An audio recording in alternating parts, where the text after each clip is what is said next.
aber eine Reihe von 10 bis 20 systemkritische Systeme in die Überwachung einzubauen. 10 bis 20 systemkritische Systeme ist nicht viel. Das kann ein Server, oder es können 10 Server sein. Je Server vielleicht 2, 3 Services, die wir mit überwachen. Wir haben natürlich auch Umgebungen wie die Schering Produktionsgesellschaft GmbH in Weimar, die 1000 oder 2000 Host-Systeme allein zum Einsatz hat. Pro Host, müssen wir uns vorstellen, gibt es wieder mehrere Services, die auch mit eingepflegt sind. Das kann man natürlich nicht in 3 Tagen implementieren. Dafür braucht man irgendwo so Größenordnung von vielleicht 30, 40 Arbeitstagen. Aber das ist ja das, was wir wollen, als Dienstleister beim Kunden diese Arbeiten übernehmen. Gut, lass es 40 Arbeitstage sein für so einen Großbetrieb.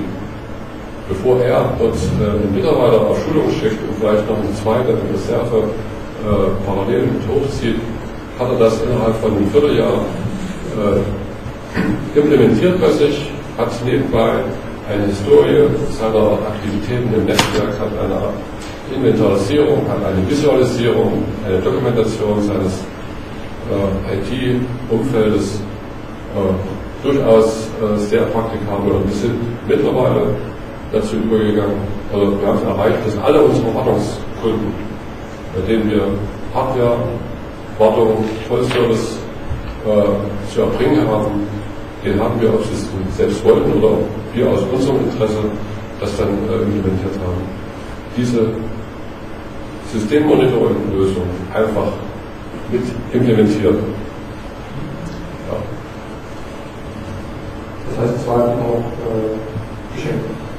Im Zweifel, wenn es für uns von Interesse ist, wir haben zum Beispiel ein Hotel in Waldeck, ein 4-5-Sterne-Hotel, ein Betreiber, der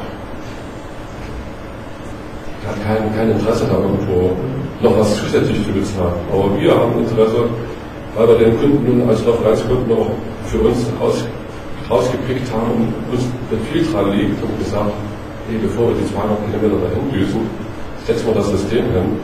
Und das gibt uns sofort Mitteilung, wenn irgendwas nicht stimmt. Wir hatten dort solche mysteriösen Ausfälle, weil wir dort auch Fernsehsignal bereitstellen im Hotel, dass auf der Schüssel offensichtlich mal vor Weihnachten eine ziemlich dicke Schneedecke lag. Früh ging alles wieder, ja, ohne dass jemand was gemacht hat. Aber mit solchen Sachen aus dem Weg zu gehen und bevor der Gast im Zimmer ihn anruft und sich beschwert, dass das und das nicht geht, wissen wir schon Bescheid und das ist einfach eine enorme Hilfe für uns auf der einen Seite, zum anderen aber auch, wie schon im vorherigen Teil, die Informationen, dass ein Ticket aufgemacht wird, dass da was nicht stimmt, dass das nachverfolgt wird. Das bekommen unsere Bereitschaftsdienstler auf ihr Handy als SMS geschickt. Wenn der Kunde es wünscht, auch der Kunde, das kann man entsprechend einstellen. Weil von allem positiv zu hören, merken es eigentlich meistens früher als der Kunde selbst. Und das ist eigentlich das Gute. Das ist, was ich eingangs sagte, wir sind weg von diesem Helpdesk Hotline hin zum Service Desk. Also wir wissen eher Bescheid als der Kunde, dass irgendwas nicht stimmt. Und wir können schon uns darauf einstellen, können entsprechend reagieren. Kurzer Hinweis, so 5 Minuten haben Sie noch. Eine Frage. Was ist jetzt Ihr Produkt sozusagen? Das Produkt ist gepackt eigentlich nur die verschiedenen Module auf eine Hardware gesetzt. Ja. Wenn's mit MIPS oder ohne MIPS? Also ist da eine MIPS-Sammlung dabei oder erweitern Sie das? Und das ist teilweise mit dabei, nicht so ständig erweitert. Okay. Irgendwelche neuen Geräte hinzukommen. Wir haben ja eine ähnliche Schließung. Nochmal dieses Standard. Und was brauche ich als Konsole? Also es gab ja da verschiedene Module. Es gab ja einmal diese Monitoring-Box und dann im Prinzip eine Konsole, mit der ich das auswerte. Das besteht aus verschiedenen diese Administrationsgeschichte. Ja, was ist das? Das ist, nennt sich NodeSQL, steht im MySQL dahinter. Und ich hatte vorhin gesagt, das ist also in der BIOS, wenn es aus der Box kommt, relativ mühselig, diese CSV-Files oder Textbilder zu machen. Das Ding schreibt das in die Datenbank und generiert aus dieser Datenbank diese CSV-Files, also für eine BIOS. Und das ist etwas menschenfreundlich. Und das gibt es auch als Vorbereitung, oder wie muss ich mir das vorstellen? Oder muss ich mir das auch selbst entwickeln? Sie müssen sich nichts entwickeln, wenn Sie sagen, Sie wollen diese Lösung Dann hat das alles dabei. Ziehen, dann bekommen Sie das bis hin zum Backup-System oder zum komplett mit Modulen versehen, die im Inland homogen sind. Okay. Jetzt kommt, was ist ganz spezifisch?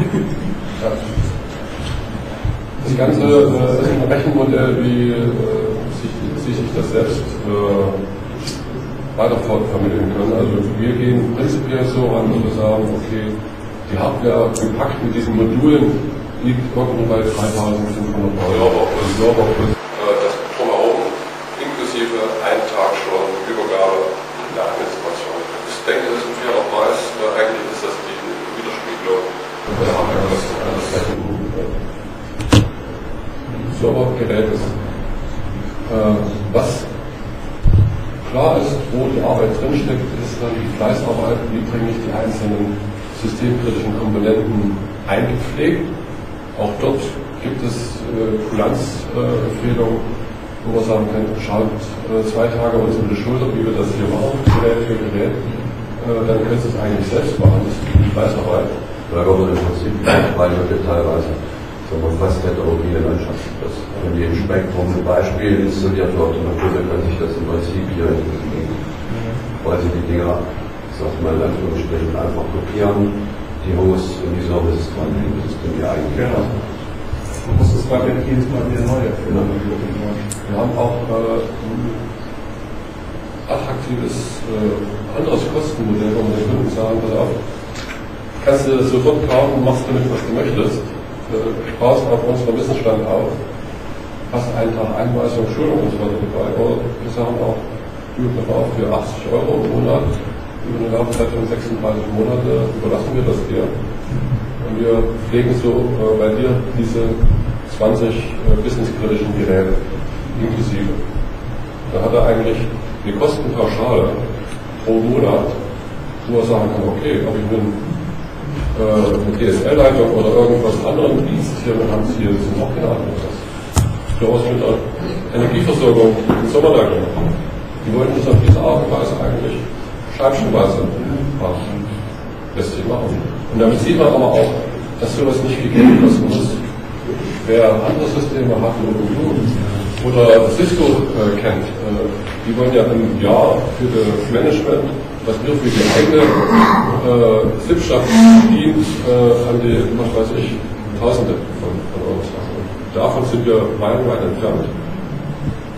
Dienstleistung ist unser Business und wir können das auch an Sie weiter vermitteln, wenn Sie sagen, bevor Sie jetzt noch hier ein Jahr jemand einarbeiten, greifen wir auf diesen Grundstock zurück. Das ist eine bestimmte Ausstattung, bin ich innerhalb von kürzester Zeit in der Lage, das meinen Kunden weiterzuführen. Super, ja. Dann mache ich an dieser Stelle einen Cut. Vielen Dank für einen ersten Einblick in Nagios. Den Rest kriegen wir sicherlich in den Pausen und auch nachher in der Diskussionsrunde. Hier auf die schnelle Information. Genau, ihr könnt es auch gerne rum.